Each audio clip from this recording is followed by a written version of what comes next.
Good morning everyone. আজকে তোমাদের সবাইকে জানাই গুরু পূর্ণিমার অনেক অনেক শুভেচ্ছা। আজকে আমরা যাচ্ছিলাম মুভি দেখতে, আর এটা কি মুভি আশা করি তোমরা সবাই আন্দাজ করতে পারছো। আর যারা আন্দাজ করতে পারছো না বা দেখোনি আমার মুভির রিভিউটা, তাদের জন্য বলে দিই, আজকে আমরা দেখতে যাচ্ছি কিন্তু অঙ্ক কি কঠিন এই মুভিটা।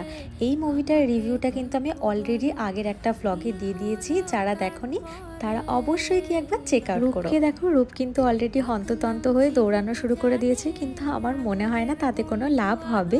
মুভির টাইমিং কিন্তু অলরেডি পেরিয়ে গেছে।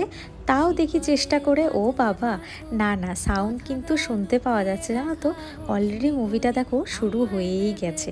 কি আর করব, প্রথম থেকে দেখতে হলে আবার ওটিটিতে এলে তখন না হয় দেখব। মুভিটা কিন্তু ভীষণ ইমোশনাল, জানো তো, একদম ছোট্টবেলার কথা মনে পড়ে যাচ্ছিল। যাকে আজকের এই ব্লগটা এখানেই শেষ করলাম। দেখা হবে তোমাদের সাথে আবার নেক্সট ব্লগে।